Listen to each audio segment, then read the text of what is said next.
Benedict Arnold. Likely you're familiar with that name. He was a man born in Connecticut back in 1741. And after he apprenticed during his younger life, he got involved with the militia during the French and Indian War, which began in 1754. He later became a successful leader and joined the Continental Army when the Revolutionary War began between Great Britain and the 13 American colonies in 1775. During the war, Arnold was a man who proved himself brave and skillful in his leading. He helped Ethan Allen's troops, maybe you're familiar with that name as well, in capturing Fort Ticonderoga, and then he participated in the attack on British Quebec later that year. He was promoted because of his military accomplishments to Brigadier General in the young, not as yet named American, but American Army. Arnold distinguished himself in campaigns at Lake Champlain and Saratoga, and he gained the support of one George Washington. So his military career was going along well. However, he began to incur great debt after marriage to a gal, and over the next several years, as his debt increased, he also was overlooked time and time again for promotion in the army. So the debt, as it piled up, and the resentment that built up in his heart caused Arnold to leave the American army and move over toward the British. In 1780, he was given charge of West Point, the place that would later become the home of the U.S. Military Academy. And when he was at West Point, he contacted some of the British forces and agreed with a pact to hand over West Point to the British. Well, the conspiracy was uncovered, and that never came to fruition, but Arnold indeed went from American patriot to a traitor and serving in the British Army. He conducted military campaigns for the British in Virginia and also Connecticut, and later he moved to England, and though he never received everything that the British had promised him, he died there in London in 1801. Well, Benedict Arnold, the name is synonymous with traitor. The name is synonymous with somebody who's guilty of treason. And you can imagine the devastation caused by a traitor, an enemy who's actually within the camp. Well, the same thing is true in our own lives. There's an enemy within our own hearts, an enemy within our own ranks, and that enemy is sin. The aliveness of sin in all of our lives as we follow Christ.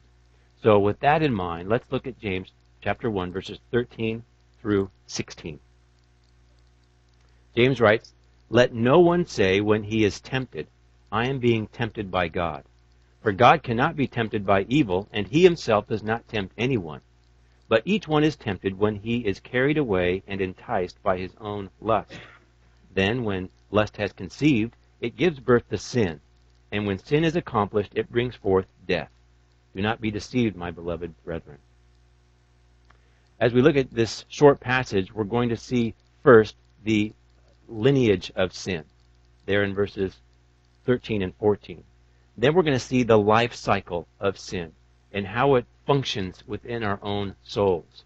And finally, the lie of sin, there in verse 16. So let's look at the lineage first of all. And you see first that there's temptation that's described there. James begins and says, "Let no one say when he is tempted." He's going to communicate to us where temptation does not originate first before he gets to the details. So when he says, "Let no one say this," he is prohibiting a habit, something that is normal, that is common among followers of God, that they would say something regarding temptation and God that's not true. And so James wants to stop that in its tracks and cause people not to ever go down that road again, as tempting as it might be in the midst of temptation to say these things. Let no one say, verse 13, when he is tempted, I am being tempted by God. This person is in the midst of a trial. He is in the midst of a straining of his faith. And when we're in the midst of difficulty, this is when our true theology comes out. When we're sitting comfortably, peacefully, nothing difficult inside or outside, we say all sorts of things about God and about our commitment to Him. I would die for God. God is the greatest. He is totally good. He's totally holy. He's completely benefited my life in so many ways. I would never turn my back on Him or say anything against Him. And we can confidently say that. And we really do believe that when we're sitting comfortably. But when the pressure is turned up, when the screws start to turn, that's when the truth comes out, what we really think. Because we're not at that time so quick to say great things about God because our life is difficult. And we know He's powerful enough to take all these difficulties away, but He's allowing them to come in. And so it changes our thinking. And the pressure reveals what's really going on inside. That should highlight in our minds one of the reasons God does allow difficulty to come in. Because He wants us to see what we really believe, who we really trust, where our heart really is focused. And so He allows these things to happen. Let no one say when he's being tempted, I am being tempted by God. Why would somebody say this? Why would they put the blame on God, as it were, when they're being tempted? Well, shifting the blame from difficulty in your own life to somebody else is as common and as old as men are on the earth and as long as man has ever existed. Since the fall, man has blamed God for his difficulty. You remember there in the garden, after Adam and Eve ate from the tree that they weren't supposed to eat from, God came to them, confronted them. Adam says what? The woman, there's the first blame, whom you gave to me, there's the second. She's the one who caused this. Actually, God, you're the one who caused this because I didn't ask for this woman. You just brought her to me, and see what she made me do? Ultimately, it's your fault. And so this pattern that began with Adam and Eve has continued down through history for those who even have a thinking of God in their own minds. When temptation comes, when difficulty comes, let's go ahead and include God in the blame. Now, interesting, look here at the word tempted in verse 13, and then look up at the word trials in verse 2. These are the same word, the same form of the word, perosmos, in the Greek. And you can understand the connection between trials and temptations. The temptation, in and of itself, is a trial. A trial is anything that's difficult. The temptation, when you're wrestling with, should I follow this temptation or fight against it, that's a trial. A trial is the testing of your faith, and the temptation is the pathway that you would take to fail that test, to go away from God and His ways. And so the thought process in bringing God into this is that, well, God is sovereign. He's all-powerful. He's given me faith. He must be tempting me right here in this difficulty. He must be the one who is the author of this test. While God allows testing, it is clear from looking just at this one verse that God is not the one who tempts. He's not the one who leads us to fall away from Him. Think of what it says over in 1 Corinthians chapter 10 and verse 13, a verse you should have memorized. God is faithful, who will not allow you to be tempted beyond what you are able, but with the temptation will provide the way of escape also, that you may be able to endure it. So the way He's involved is in that word allow. He allows it to happen. We see that in the story of Job. We see Satan accuse him, and God say, okay, you can go and bring about difficulty, tragedy in his life. God allows that for His own purposes. But He's not the one who tempts. He's not the one who's involved in leading us into sin. So there's a connection. Well, what's wrong with saying this about God? Besides it being untrue, and you'd be disobeying what it says right here in James 1:13, how might a person be led astray if he or she believes this? If he or she believes that God's the one who's tempting me? Well, the thought process might go something like this. God is tempting me or testing me. So if I fall, the blame can be at least partly put on him. Therefore, if I fall, it won't be as serious as if it were all my fault, because I can spread the blame around. And I don't have to work so hard to fight against this temptation, because if I move into it and sin, then it will be okay. It will be understood by God. It's not that big of a deal. This type of thinking is more dangerous than trying to blame Satan. The devil made me do it. If God is to blame for my failure, then he would have to understand it and accept it and overlook it, because he's the one who initiated it. You can see how wrong doctrine would lead you to wrong living. And so the focus that James puts our minds on right here at the beginning of this passage is think correctly about God.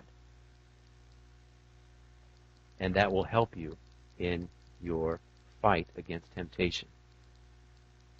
Now, look at the reason it is false. The rest of verse 13.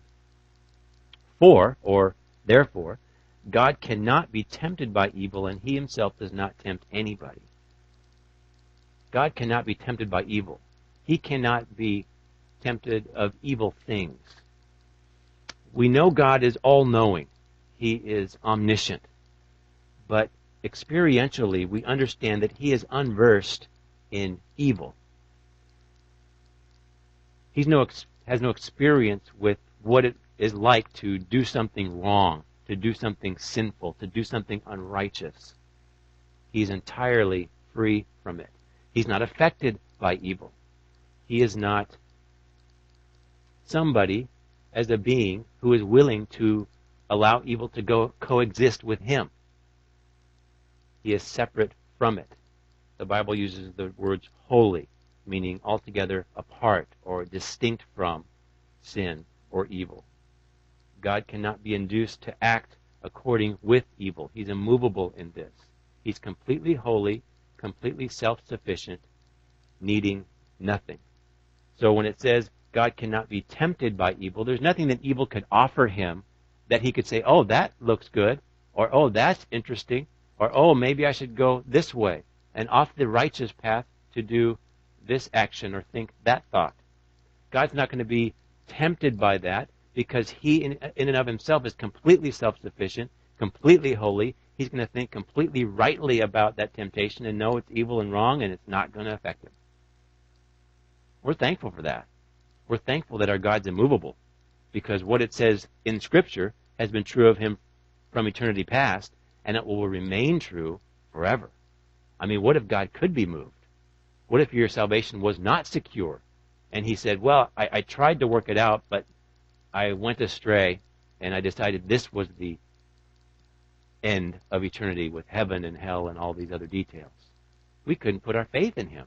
It wouldn't be worthwhile because it might change. So God is completely solid and stable. He is not tempted by evil. Then James finishes up the verse by saying, and he himself does not tempt anybody.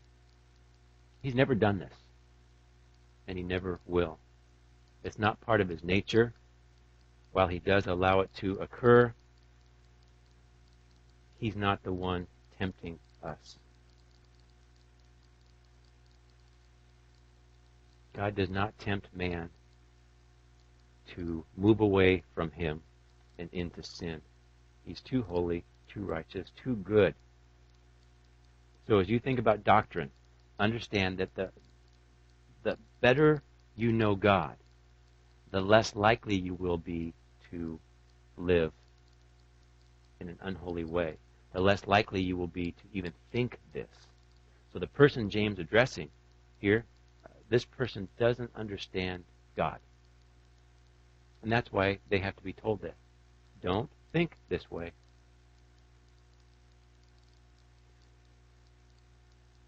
Now look at the next verse. He said what temptation is not from. Now he's going to describe it in the process here regarding the lineage or the heredity of sin. Verse 14, but each one is tempted when he is carried away and enticed by his own lust. Now, the phrase here, carried away, it means to lure away or to draw away. And you see the picture here of a fish hidden there in the shadows of a rock or some kind of outcropping. And the line goes into the water with the bait on the end of the hook, and the fish is lured out of his safety net and drawn to consume that bait, not knowing the destruction that's about to happen to him if he moves forward. Animals are safe when they're hidden and they're in their own element. But they can be drawn out with snares. They can be moved into a situation where their very lives are at stake. And notice what James says. Each one is tempted when he is carried away. There's a process here. There's a progress of temptation that grabs onto you and then carries you away to a place you don't want to be. Although you think you might want to be there in the midst of the temptation. That's why you move in that direction. And so what happens is that the temptation is described here, connected with lust. Look at the end of verse 14. Carried away and enticed by his own lust. And again, the word enticed here means to lure or to catch or to trap. And if you think of a fish being caught by bait or an animal being caught by some kind of trap laid in the forest, it captures and brings death to that animal. And what is it that serves as the bait? Each one is tempted when he is carried away and enticed by what? By his own lust. So if you think with these word pictures continuing, what's on the end of that fishing line? What's on that hook? In the picture here, your own lust is there. What's under that box that's set up so when the animal comes in and eats the bait, it falls upon him and captures him? It's your own lust. That's the bait. And so as you think about what's going on here, you're thinking, the bait is in my own self. The enemy is in me. Here's the treachery. Here's the nature of a traitor working on the inside being explained to you regarding temptation and lust. This is like a spiritual autoimmune disease. Within you is all that is necessary to tempt you. In this picture, you are the prey, and the temptation is luring you to be captured, and the bait is your own lust. Turn over to Romans 7:14. See the Apostle Paul talk about the indwelling sin in us that fights against us. Romans chapter 7. Find your way to verse 14 there.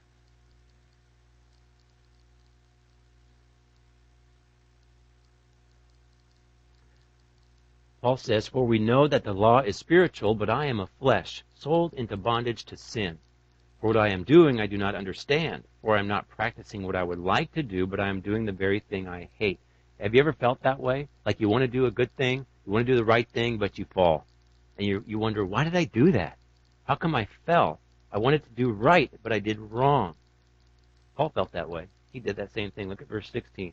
But if I do the very thing I do not want to do, I agree with the law, confessing that the law is good. So now, no longer am I the one doing it, but sin which dwells in me.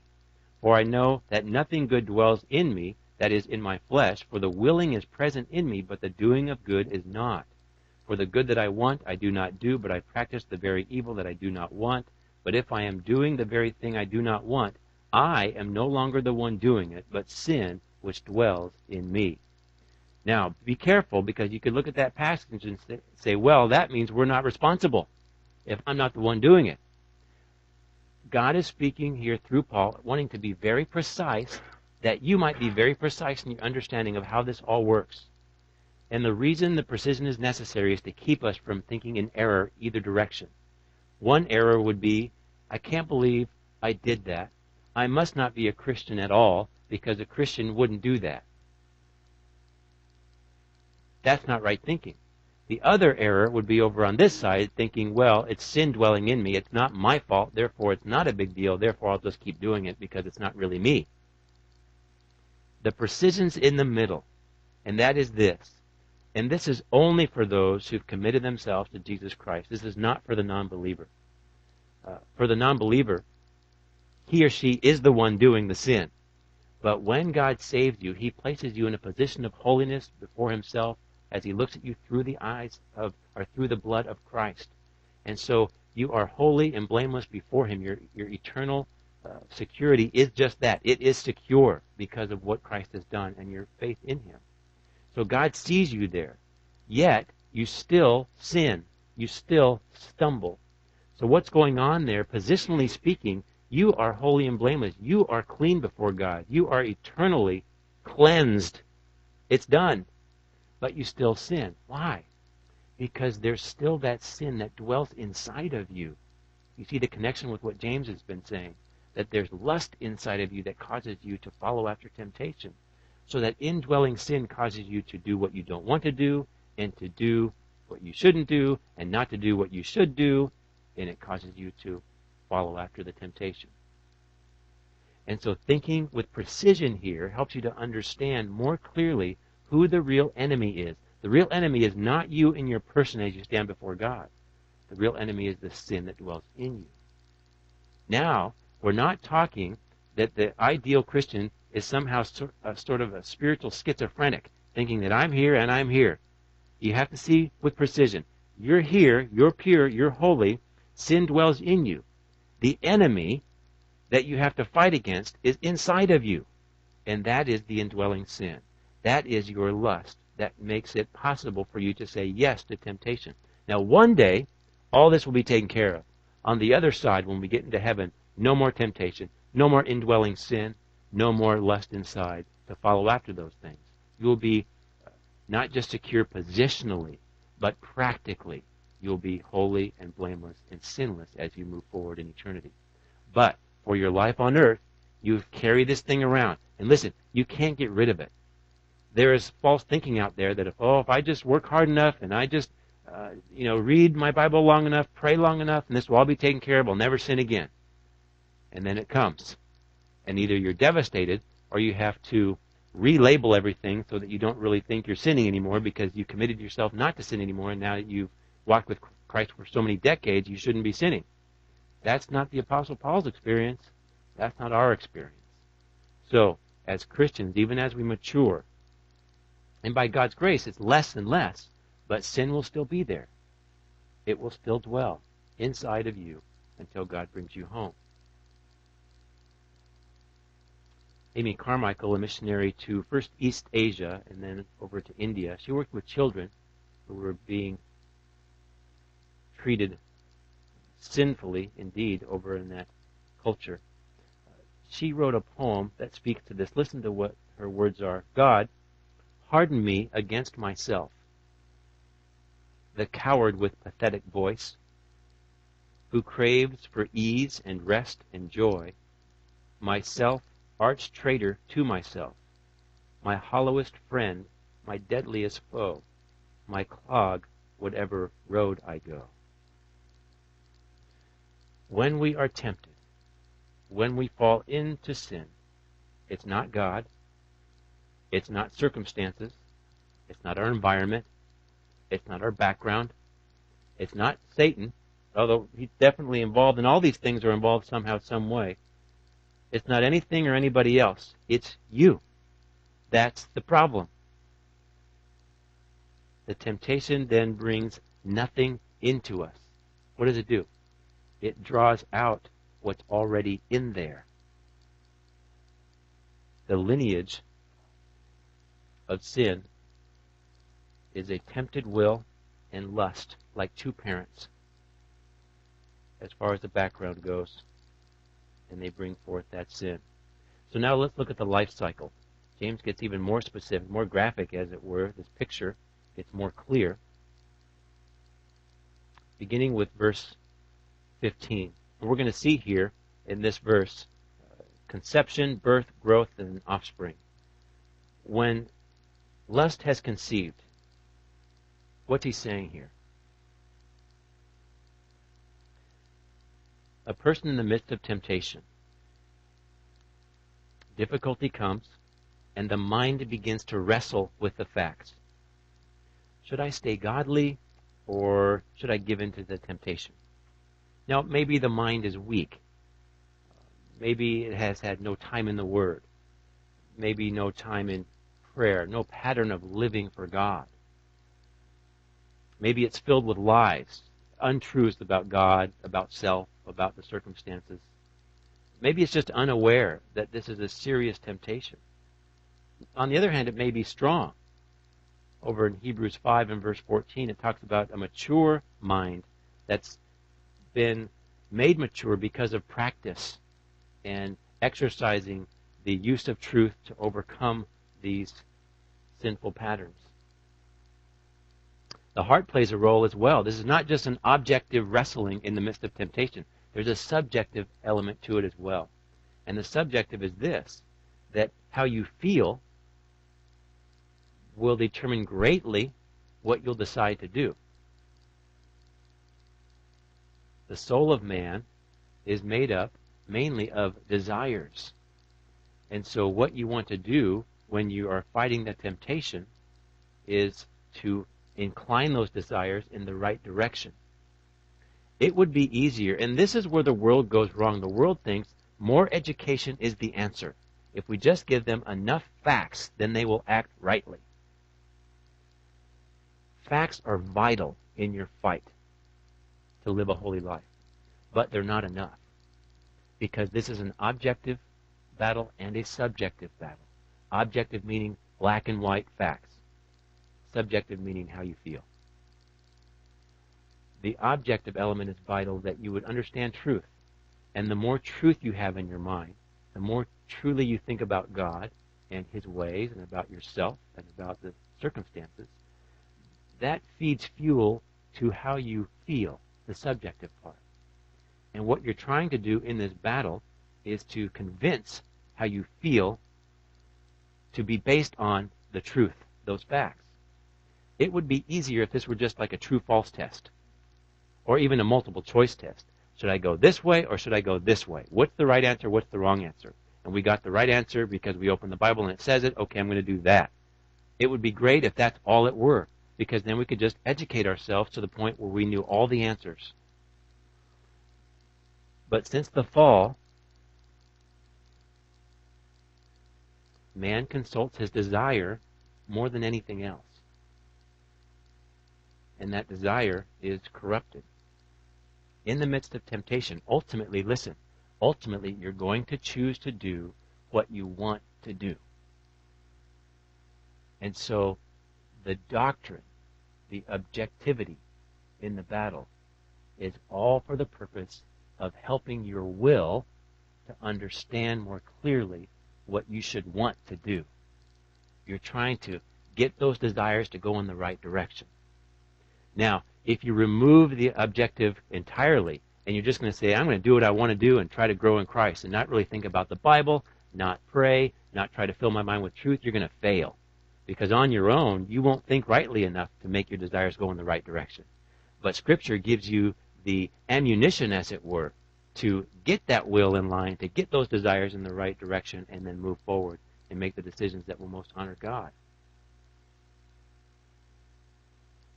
Your will is going to either hold temptation away and keep lust from acting out or yielding to lust, or it's going to give in and say, oh, I'd rather do that. In spite of all the objective truth, I want to go this way. That's what you're going to do.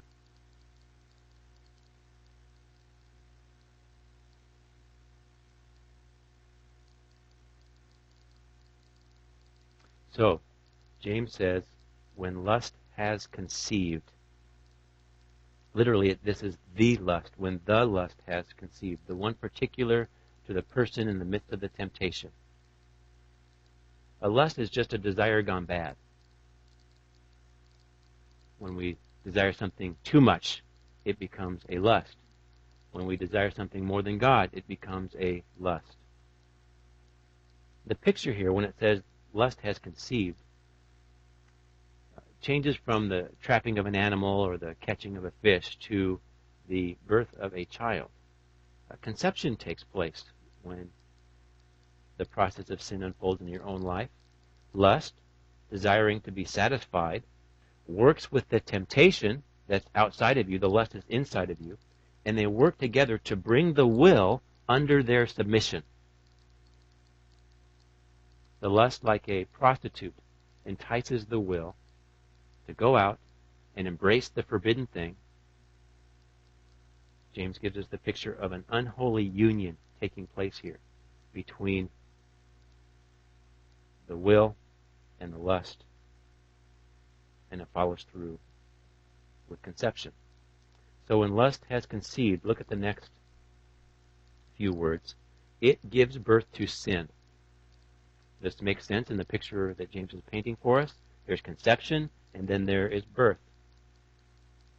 Now, the gestation, if we can use that word, for this birth of sin can be immediate, or it can last as long as is necessary for the person to get from where he is to where he needs to be to carry out his sin. So the birth of sin is the result of the union of the will with lust. The Bible calls it spiritual adultery. And you can understand that term in light of the picture given here, that we are, as we look at our souls, we belong to God. He is our husband, as it were. We are married to Him, as it were. And when we move outside of that, when our wills are led to commit adultery with the lust and the temptation, and then the sin is conceived, that is something that's pictured as wandering away from our God. Look next what James says. He continues the picture: conception, birth, and then growth. And when sin is accomplished, in other words, when sin is brought to completion or is full grown, you can think of an insect moving from a larva stage or maybe to some kind of caterpillar through the chrysalis into a winged insect. Sin grows up. It's not talking about your sinful life growing up, but just the individual sin being completed. It's reached its full development. And so you have conception and birth and growth, and then look what he says at the end of verse 15. It brings forth death. Here's the offspring. The offspring of this whole process is death. The child of lust is sin. The child of sin is death. So you can think of this picture in two ways. Sin is either a female or it's a male, but the idea is that the union committed by the will, embracing lust, is the production of sin, and then sin bears the offspring of death. Turn back to Romans 6:23.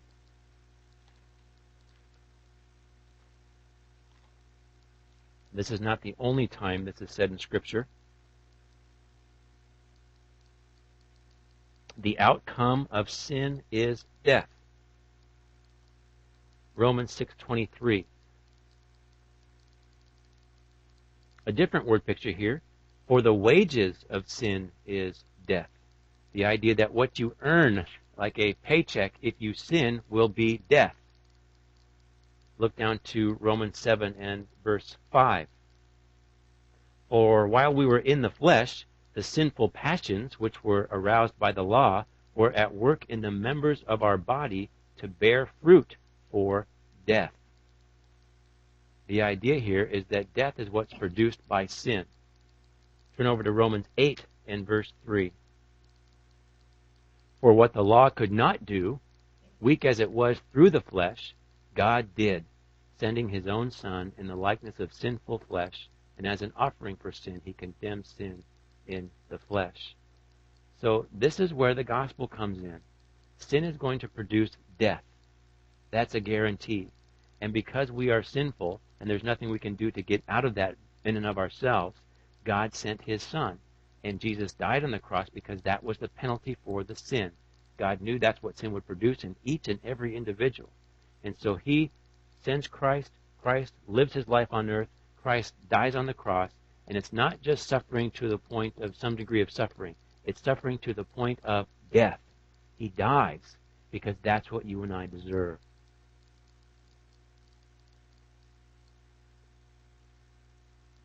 So sin brings about death and decay. And as you think of your own life, don't think of yourself just in and of yourself, although this is occurring in you. What happens is the death and the decay spread into the community. And it affects those around us. And so your decision to fight against this or just kind of go with the flow and let it happen is not only going to bring about corruption for your own soul, but it's going to impact those around you. Now, it can be the other way as well. You can fight against it and benefit your own soul and benefit the community around you. The lineage of sin, the life cycle of sin. Finally, look at the lie of sin. Verse 16. This particular verse, look at it like a hinge between what James has just said and what he's going to say, and we'll look at that next week, Lord willing. But he says in verse 16, "Don't be deceived, my beloved brethren." He calls us his beloved. James connects to those who are reading the letter. He cares about them. That's why he's speaking this way to them. He's telling them the truth that they might grow and be successful in their Christian lives. Now, what has he said thus far that we might not understand and be considered deceived about something? He says, don't be deceived. Well, we could be deceived about how sin works. We might not understand what he's just said, the process of sin. We might blame other people, blame other things, not understand sin dwelling inside of us, not knowing how temptation works, and that leads us to just a poor fight against it and an unsuccessful Christian life. We might be deceived, like it says over in Hebrews 3 and verse 13.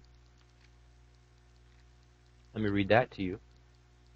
But encourage one another day after day, as long as it is still called today, so that none of you will be hardened by the deceitfulness of sin. So we might just not understand sin, not really get it, think it's okay. It lies to us. It says, don't worry about it. I'm just going to go do my own thing. It won't really affect you. You're okay. And we just become more and more hardened. And we fall into temptation and we just run with it. And we don't really deal with it before God. We don't try to grow. We don't really know about repentance, and we don't know what that looks like. And so we become more and more hardened. We're not to be deceived about that as well. We might be deceived about the seriousness of sin and think, well, it's not that big of a deal. Listen to Mark 8 and verse 38.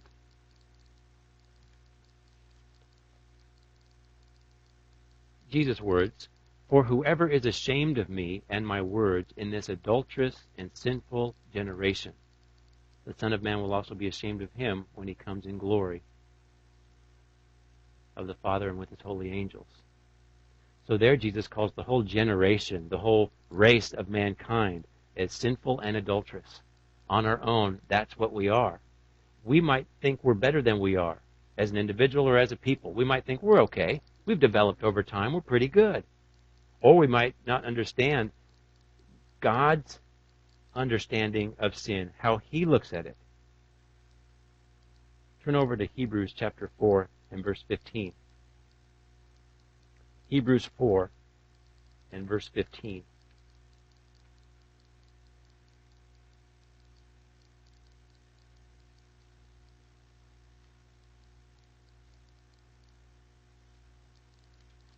It is vital that we understand how God views these things. Therefore, let us draw near. Verse right before that, verse 15. "For we do not have a high priest who cannot sympathize with our weakness, but one who has been tempted in all things as we are, yet without sin. So we understand that God being completely holy, completely separate from sin, we might be deceived and think, well, he doesn't understand it. He doesn't get how difficult this is to say no when I need to say no. And we forget that Christ came to earth, and he's our high priest, and he's been through all of these kinds of temptations. He didn't ever sin, but he can sympathize with us.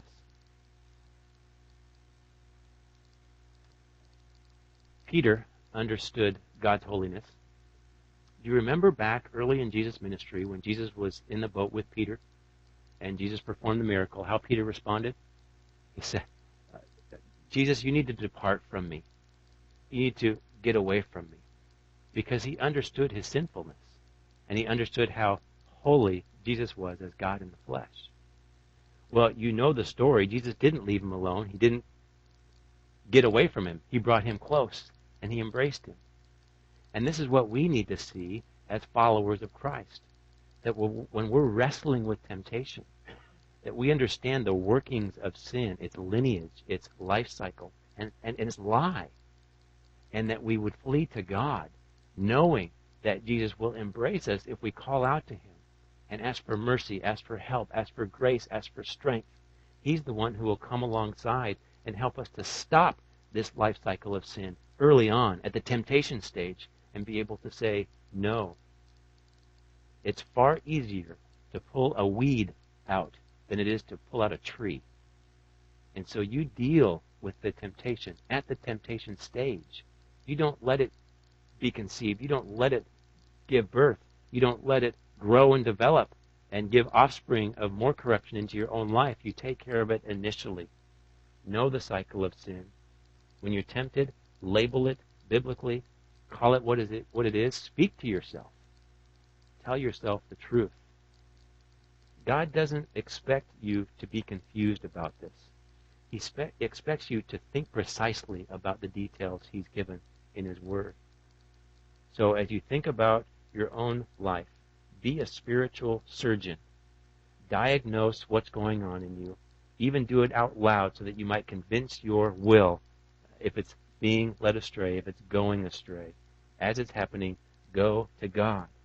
God is all powerful, and he's completely willing to come alongside and assist you in his power to help you conquer the traitor of sin within you. Let's pray together.